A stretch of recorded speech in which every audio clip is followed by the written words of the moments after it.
이 세상에 거저되는 일은 하나도 없습니다. 존재하는 모든 사람이나 의미 있는 일들은 모두 누군가의 희생과 헌신으로 된 일입니다. 지난 한 주간 저는 사명이라는 단어에 붙잡혀 산 것 같습니다. 참 바쁜 한 주일 동안을 보냈는데요. 월요일 오전에는 분당 메모리얼 파크에서 우리 정종욱 선교사님 일주기 또 예배를 드렸습니다. 비가 저렇게 많이 오는데도 우리 우즈벡의 제자들과 성도들이 30명 이상 모인 것이 참 감동이 되었습니다. 그리고 우리 정 목사님은 천국 가셨지만 그의 헌신과 수고가 또 그의 희생과 사랑이 아름답게 자라가고 열매 맺는 모습을 보고 감동을 받았습니다. 그리고 참 세계와 시대라는 말이 실감이 되었습니다. 우즈벡의 성도들이 또 그날 못 오신 분들도 있는데 30여 명이나 왔다는 것은 얼마나 이제 세상이 참 하나 되었는가. 얼마나 많은 외국인들이 또 우리 동포들이 우리 땅에 와서 살고 있는가 실감이 되었습니다. 오후에도 또 저녁에도 비슷한 일을 왔습니다. 저녁에는 저 가평에 있는 오륜교회 수양관에 가서 한국에 와 있는 외국인들에게 복음을 전하는 그 외국인 사역자들, 선교사님들 부부에게 말씀을 증거했습니다. 참 이들은 한국에서 사역을 하기 때문에 선교 활동을 하는데도 선교사로 다 인정도 못 받고 또 선교사라 불러주지 않는 분들도 많고 또 후원도 잘해주지 않는다는 것을 듣고 안타까운 마음이 들었습니다. 지금은 정말 한국에서 외국인 선교할 귀한 그런 타임이라고 생각이 되어집니다. 저분 얼굴 아시나요? 우리 이경옥 선교사님, 우리 선교관에 9개월이나 있다 가셨는데 오륜교회에서 선교 파트를 맡아서, 오륜교회가 다니엘 기도회 하는 큰 교회, 한 2만 명 정도 되는 그런 교회입니다. 거기서 선교 파트를 맡아서 아주 열심히 큰 일을 하고 있습니다. 또 화요일 아침에는 5개월 만에 집으로 돌아오신 우리 권사님 방문하고 또 이렇게 기도도 해드렸습니다. 그리고 이제 리트릿을 위해서 청도로를 향해서 갔습니다. 선교사님들을 3박 4일 동안 섬기는 동안 이렇게 저녁과 또 아침에는 예배와 간증 또 말씀을 나누고요. 또 낮에는 저렇게 이제 구경을 시켜드렸는데 이번에는 계속해서 비가 와서 쉽지가 않았습니다. 특별히 이 대관령만 넘어가면 이 강릉이나 속초 이쪽은 종일 비가 쉬지 않고 와서 구경은 제대로 못했어요. 그래도 나눔을 통해서 또 많은 은혜를 받았습니다. 특별히 이 가장 가난한 나라, 또 먼 나라들에서 이렇게 또 수도도 아니고 오지에서 섬기는 선교사님들의 사역과 또 자녀 교육과 삶에 대한 얘기를 들으면서 참 가슴 뭉클한 또 눈물과 또 은혜를 많이 받았습니다. 그 중에 한 분, 또 은혜 받은 분 오늘 오후 강사로 초청했습니다. 그런데 특별히 제가 선교사님들을 꼭 모시고 가는 분이 있는 곳이 있는데요. 저 동해안 제일 북쪽 대진항, 고성의 대진항 부근에 우리 성도님들도 갔다 오신 분들이 많지요. 함께 저하고 간 분들이 많은데 김일성 별장이라고 하는 것을 갑니다. 그런데 원래는 김일성 별장이 아니라 선교사 별장 수양관이었습니다. 독일 사람 베버라는 사람에 의해서 이렇게 세워졌고요. 그 당시에 우리나라에 러시아가 공산화되면서 러시아 사람들도 선교사 아닌 분들도 많이 와 있었고요. 또 독일 히틀러의 독재 때문에 이렇게 피해서 또 와 있는 선교사 아닌 일반인들도 있었던가 봅니다. 그런데 그 건축을 전문한 그 베버라는 사람이 그 선교사, 처음에 선교사님은 그냥 가건물처럼 학구방처럼 지으려고 했는데 자기가 지어주겠다고 했더니 선교하다 돌아와 봤더니 저렇게 지어놨더라는 거예요. 깜짝 놀랄 만큼. 하여튼 그런 내용이 저 선교 저 별장 주인이신 이 닥터 셔우드 홀의 이 책에 기록이 되어 있습니다. 알고 설교 들으면 재미없을 것 같아서 설교한 후에 제가 좀 자세한 내용을 밴드에 올려드리도록 하겠습니다. 아무튼 그런데 저기에 가면 감사한 것이 그 건물을 지금은 아마 강원도나 또 그 고성군에서 관리할 텐데 선교사에 대한 기록이 그 건물에 계속 다 붙어 있고요. 그리고 그 선교사의 사역이 계속 TV 영상으로 반복해서 돌아가서 참 많은 관광객들에게 직간접적인 전도가 되어서 너무 감사하고 또 갈 때마다 은혜를 받고 옵니다. 자, 그런데요, 특별히 그 선교사님의 연보, 그 이 집안의 2대가 한국에서 사역하다가 한국 땅에 묻혔는데요. 이 가족의 사연을 보면 가슴 뭉클한 눈물이 있습니다. 저분이 이 책을 쓰신 분인데요. 2대입니다. 자, 그 연보에 보면은 이분들이 부모님들도 의사였고 자녀들도, 이 부모님 부부예요. 부모님이에요. 그리고 또 자녀 세대예요. 그 4분이 다 의사예요. 의사 선교사님인데 한국에 와서 그때 당시에는 이름이 달랐지만 지금 2대 부속 병원 있죠. 그 병원, 그리고 고려대 병원, 그리고 인천 기독병원, 또 북한에도 많은 병원을 생기고 또 인천 간호대학교 이런 것들을 생기고요. 특별히 이 폐결의 환자들을 위한 그런 치료와 요양소를 또 최초로 세우고, 우리 어렸을 때 다 학교에서 다 우리 사고했던 크리스마스 씨를 만들어서 한국의 결핵퇴치 운동에 힘쓴 분들이 바로 이분들입니다.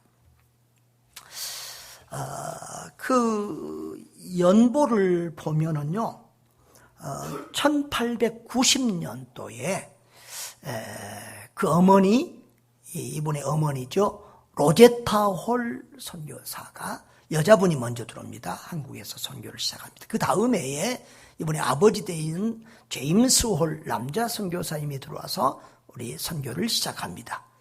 그런데 그 다음 해에 이 두 분이 만나서 결혼을 했습니다. 그 다음 해에 이 아들을 낳았습니다. 셔우더를 출생했습니다. 그런데 그 다음 해에 또 그 아버지가 돌아가십니다.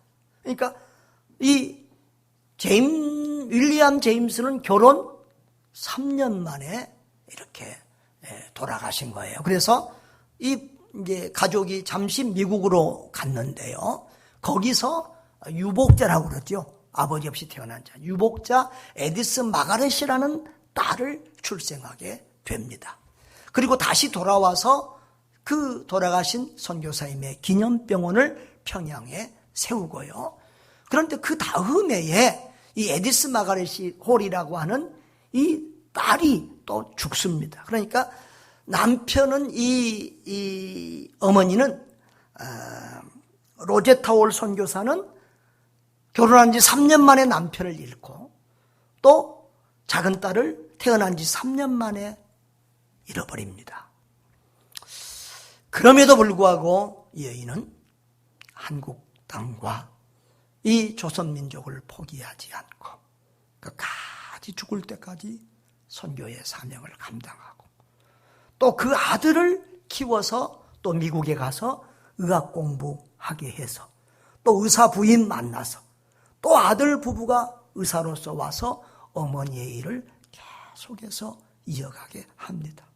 그런데 일본이 너무 이분들을 박해해서 추방을 시켰어요. 그래서 1940년도에 추방을 당하는데 그 후에는 인도 가서 이제 은퇴할 때까지 섬기고, 그리고 이제 은퇴 후에 캐나다에 돌아가서 사역할 때는 너무 바빠서 책 쓸 시간이 없었다고 합니다. 그래서 은퇴 후에 한국에서의 삶에 대해서 기록한 닥터홀의 조선해상이라는 이 책을 씁니다. 그래서 여기는 아주 그 당시에 초대교회 당시에 좋은 그런 사진들도 많이 실려 있습니다. 그리고 인도에서의 그런 또 선교 기록을 남긴 인도해상이라는 두 책을 남기게 됩니다. 그런데 이 책을 통해서 한국의 결핵 그 협회 있잖아요. 우리 한국 정부의 결핵협회에서 이분의 고마움을 기억하고 은퇴해서 90이 넘은 나이에 살고 있는 캐나다에 살고 있는 이 부부를 초청을 합니다. 정부에서. 그리고 감사장도 선물하고요. 그리고 이제 이분이 한국에 와서 아버지, 어머니, 동생이 묻혀있는 그 양화진의 외국인 노예에 가서 울면서 자기 부부도 죽으면은 이 한국 땅에 묻히고 싶다고 합니다. 그래서 그분들이 돌아가신 다음에 그 유골을 가져와서 또 한국 땅에 그 온 가족이 다 안장되도록 그렇게 했습니다. 여러분, 저는 그것을 보면서 특별히 이 로제타 홀 선교사의 그 마음을 생각해 보았습니다. 결혼한 지 3년 만에 남편을 잃었습니다. 아버지 없이 태어난 그 딸이 3년 만에 또 세상을 떠났습니다. 그 고난을 여인은 믿음으로 이겨내고 이 땅에서 끝까지 살다가 하늘로 갔습니다. 무엇이 여인에게 그 고난을 이기면서 끝까지 이 땅에 머물게 했을까요?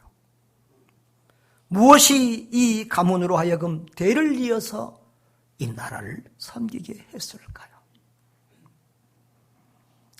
사명이라는 말로밖에 표현할 수가 없겠죠. 여러분, 하나님이 이 땅에 떨어져 죽어야 많은 생명이 탄생하는 것처럼 이 세상에 거저 주어지는 생명은 없습니다. 부모의 희생으로 자녀가 태어나 자랍니다. 누군가가 목숨을 걸고 선교하고 전도하였기에 오늘의 한국교회가 있고 구원받은 저와 여러분이 있습니다. 오늘 우리나라가 이렇게 잘 살게 되어서 어제 뉴스에 보니까 우리나라의 국력이 세계 6위, 프랑스와 일본을 제치고 세계 6위라고 평가를 받았습니다. 여러분, 그게 하나님의 은혜요, 우리 선교사님들의 헌신과 수고 때문인 줄 믿습니다. 사랑하는 여러분, 그럼 이 사명이라는 게 도대체 무엇입니까? 고린도전서 9장 16절 17절을 보면 우리 한번 읽어봅시다. 내가 복음을 전할지라도 자랑할 것이 없으면 내가 부득불할 일임이라. 만일 복음을 전하지 아니하면 내게 화가 있을 것이로다. 또 17절에는 내가 자의로 이것을 행하면 상을 얻으려니와 내가 자의로 아니한다 할지라도 다 같이요, 나는 사명을 받았노라. 바울은 나는 사명을 받았다 말합니다. 16절에 보면 그 사명이 뭔가? 복음 전도의 사명이라는 거예요. 복음을 전하지 않으면 내게 화가 있으리라. 이 말은 저주가 있으리라 그 말이에요. 내가 복음을 전하라는 사명을, 명령을 하나님으로부터 받았는데 그 사명에 순종하지 않고 충성하지 않으면 내가 저주를 받아 마땅하다는 거예요. 그래서 내가 전도하고 선교할지라도 내가 받은 사명이기 때문에 내가 전도했으니 복 주세요, 내가 전도했으니 상 주세요, 그렇게 해야 될, 그렇게 달라고 할 자격도 없고, 이것은 내가 은혜 받은 내가, 구원받은 내가 부득불해야 될 일이고 반드시 해야 될 사명이라고 그렇게 말하고 있습니다. 사명이 무엇입니까? 사전적 의미로는 미션, 영어로는 미션이라고 하는데요. 사전적 의미로는 사신이나 사절이 받은 명령 또는 맡겨진 임무를 말합니다.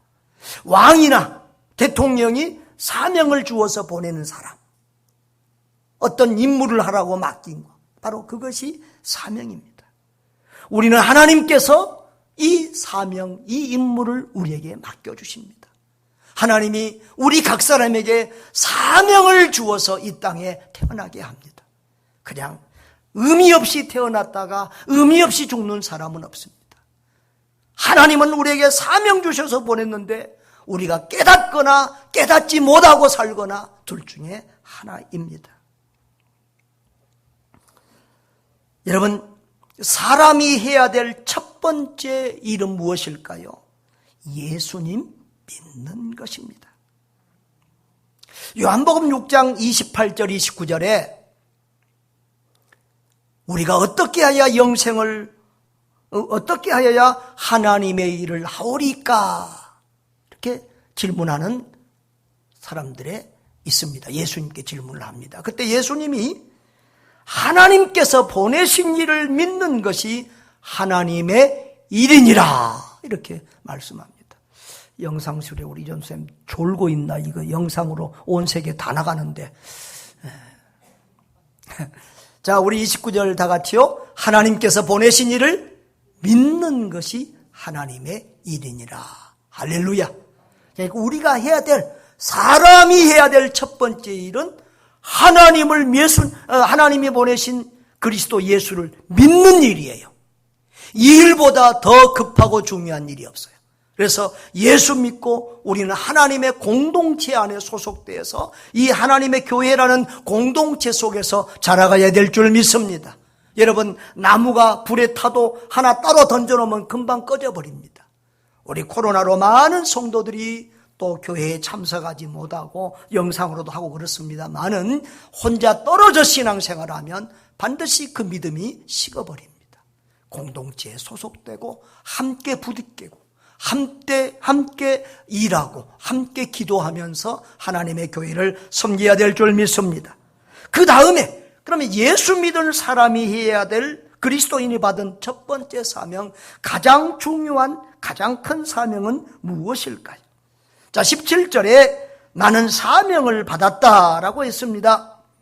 여러분, 바울만 아니라 우리 그리스도인 된 우리 모두는 하나님 앞에 사명을 받았습니다. 크게 보면 민족복음화와 세계복음화의 사명입니다. 여러분, 우리 그리스도인이 하는 봉사나 선행과 모든 좋은 것들은 알고 보면 다 영혼 구원과 관계가 됩니다. 우리의 모든 섬김과 사랑과 헌신과 직접적인 전도와 간접적인 전도와 모든 것을 통해서 우리는 생명을 구원하는 일에 힘써야 될 줄 믿습니다. 주님은 너희는 가서 모든 민족을 제자 삼으라 라고 했습니다. 온 천하에 다니며 만민에게 복음을 전파하라고 했습니다. 예루살렘과 유대와 온 유대와 사마리아 땅끝까지 이르러 증인되라고 하셨습니다. 여러분,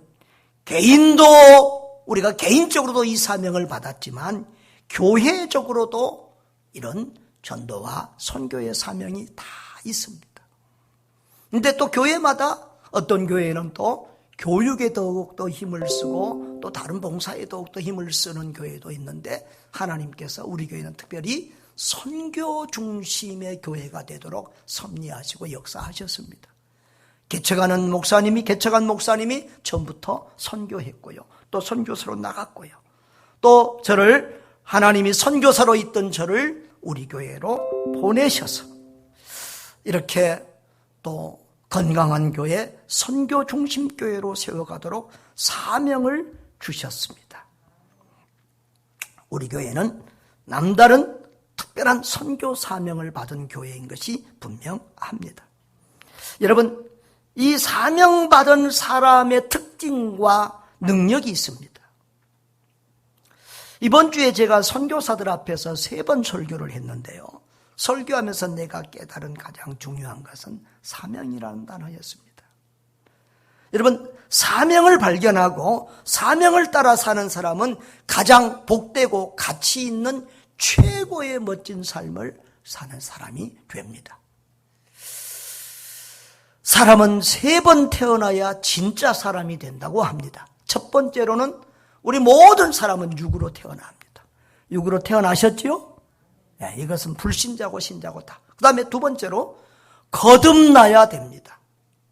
옆에 분들에게 한번 물어보십시오. 거듭나셨습니까? 거듭났다는 말이 한문으로 말하면 중생이라는 말이에요. 중생. 예수 그리스도가 나의 구주, 나의 하나님으로 믿어진 사람은 거듭난 사람이에요. 중생한 사람이에요. 지금 죽어도 나는 천국 갈 수 있다고 믿어지는 사람은 거듭난 사람, 중생한 사람이에요. 근데 여기서 그리스도인의 삶의 끝이 아니에요. 한 번 더 태어나셔야 돼요. 사명으로 태어나셔야 돼요. 하나님이 나를 왜 이 땅에 보내셨는지, 왜 나로 예수 믿고 구원받고 이렇게 그리스도인으로 살게 하셨는지 한 번 더 이 사명으로 태어나야 될 줄 믿습니다. 여러분, 왜 이 땅에 태어나셨습니까? 왜 살고 계십니까? 그 존재의 의미, 삶의 목적이 곧 사명이라는 것입니다. 여러분, 성경의 위대한 사람들, 역사의 아름다운 족적을 남긴 귀한 분들은 다 사명을 깨닫고 그 사명을 따라 살다 간 사람들이었습니다. 여러분도 3번 태어나는 은혜가 있기를 바랍니다. 사명자로 태어나서 그 사명을 따라 살다 가는 복된 성도들 되시기를 주님의 이름으로 축복합니다.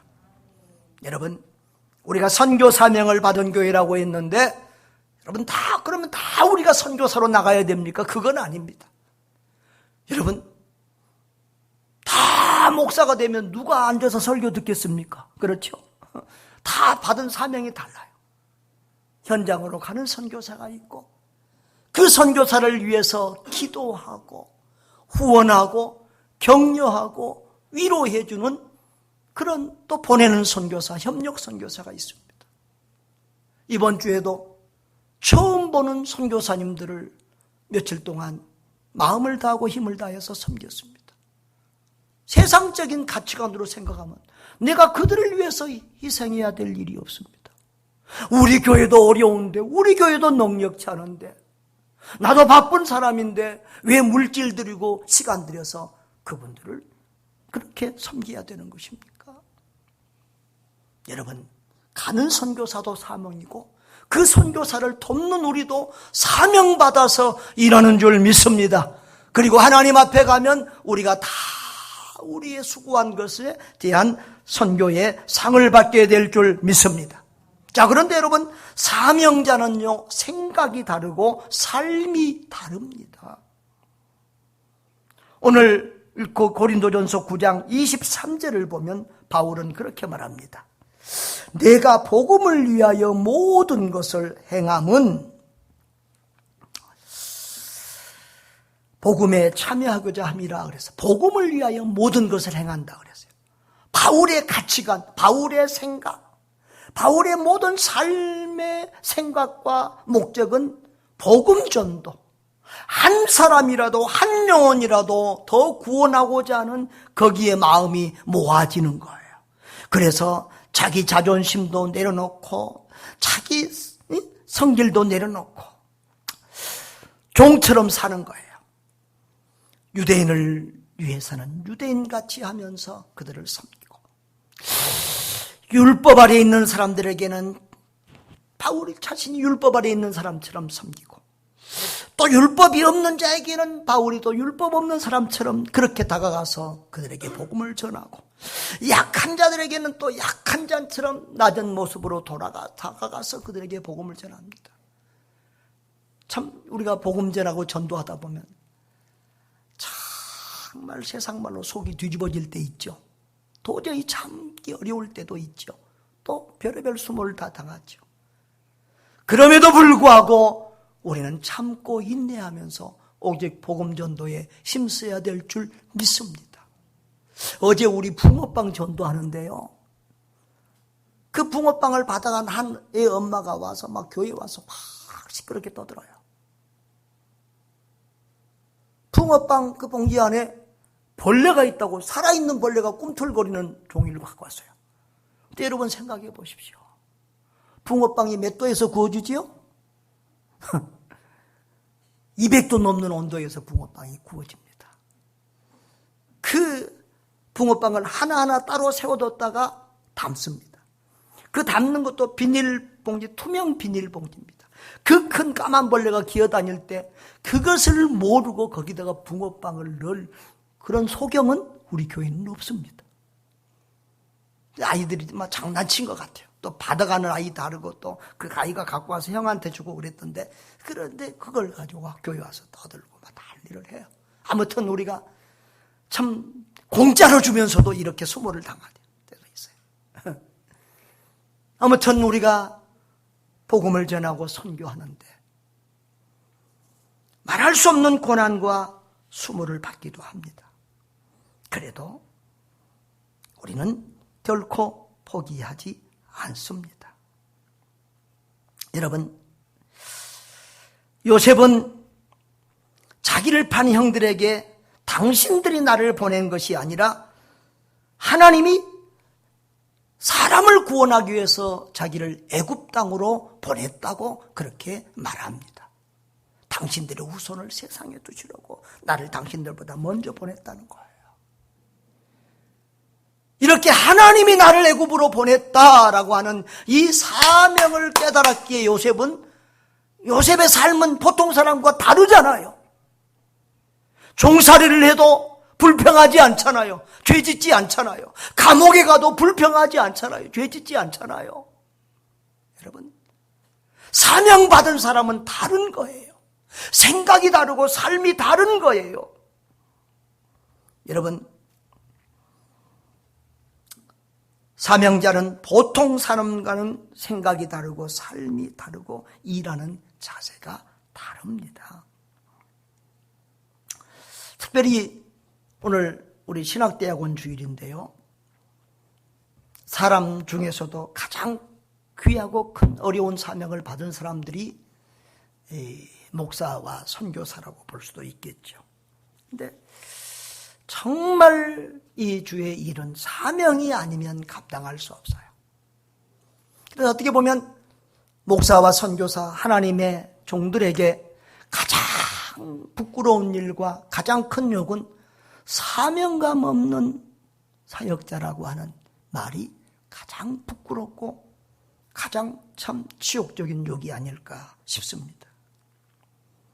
여러분, 사명자는 생각이 다르고 삶이 다르다. 저와 여러분이 그렇게 살 수 있기를 주의 이름으로 축복합니다.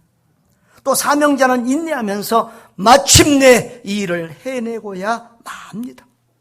사도행전 20장 23절에 보면 오직 성령이 각성해서 내게 증언하여 결박과 환난이 나를 기다린다고 말합니다. 여러분, 우리가 사명의 길을 간다고 해서 모든 것이 탄탄대로고 고난과 어려움이 없고 항상 좋은 일만 있는 거 아닙니다. 그 다음에 보십시다. 그런데 내가 달려갈 길과 주 예수께 받은 사명, 곧 하나님의 은혜의 복음을 증언하는 일을 마치려면 나의 생명조차 조금도 귀한 것으로 여기지 않는다, 그렇게 말했습니다. 사도 바울은 주 예수께 받은 사명이 있다는 거예요. 그 사명이 뭐냐 그러면 곧 하나님의 은혜의 복음을 증언하는 일이라는 거예요. 그런데 이 사명을 끝까지 마치려 하면은 자기 생명도 귀하게 여기지 않고 목숨 걸고 생명 걸고 이 사명 끝까지 이루어내겠다는 거예요. 할렐루야, 할렐루야. 그렇습니다. 우리가 사명의 길을 갈 때 각양의 고난이 우리 앞에 있습니다. 때로는 이렇게 우리 가족들을, 또 가족들이 사망에 이르는 그런 고난을 당하기도 합니다. 그래도 사명자는 결코 그 사명을 중도에 포기하지 않습니다. 목숨까지도 그 사명을 위해서 아낌없이 내어 놓습니다. 예수님은 우리 죄를 지고 십자가에서 죽으시는 것이 사명이었습니다. 그래서 이 땅에 오셔서 십자가 위에서 죽으시면서 내가 다 이루었다라고 사명 완수하셨다는 만족한 그런 선언을 하시고 숨을 거두셨습니다. 할렐루야. 그 예수 복음을 전하던 스데반 집사도 돌에 맞아 죽으면서도 끝까지 그 전도자의 사명을 다했습니다. 베드로와 예수님의 제자들 사도들 그리고 바울 사도도 끝까지 복음을 전해서 순교의 제물이 될지언정 그들은 이 복음 전도의 사명을 중단하지 않았습니다.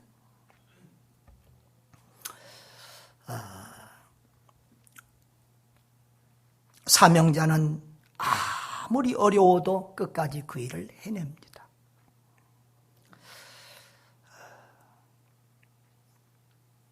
지난주에 제가 말씀드렸지만 제가 우리 교회에 와서 인내하며 20년 동안 목회하는 것이 쉽지 않았습니다. 하나님이 나를 보내셨다.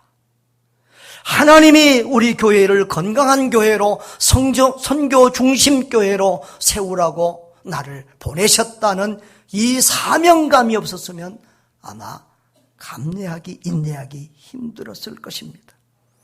그런데 하나님이 보냈다는 그 사명감 하나가 모든 고난과 어려움을 넉넉히 이기게 하셨고 그리고 감사함으로 행복하게 그 사명을 감당하게 하셨습니다. 할렐루야. 그리고 그 선교에 사명받은 우리 신앙의 동지, 선교의 동역자들 하나님이 붙여주셔서 그 일을 이루어가도록 역사하고 계십니다. 할렐루야. 여러분, 그런데 사명자는요 행복해요. 또 사명에 순종하고 충성한 사람에게는 하나님이 반드시 상을 주세요. 본문의 사도 바울은 그 일이 편해서 또 자기 행복을 위해서 그 복음을 전하는 거 아니라는 거예요. 상을 받을 목적으로 복음 전도자의 삶을 사는 것도 아니라는 거예요. 한마디로 하나님이 사명 주셨기에 하나님이 주신 은혜가 너무 커서 기꺼이 그 사명의 길을 간다는 거예요. 바울 사도는 디모데전서에 보면은 자기는 교회를 박해했기 때문에 자기는 도저히 구원받을 수 없는 사람이고 하나님의 사도로 쓰임받을 수 없는 죄인 괴수라는 거예요. 그런데도 하나님이 그 죄인 괴수인 자신을 구원해 주시고 사용해 주신 것에 너무 감사해서 충성한다고 고백하고 있습니다. 저도 마찬가지입니다.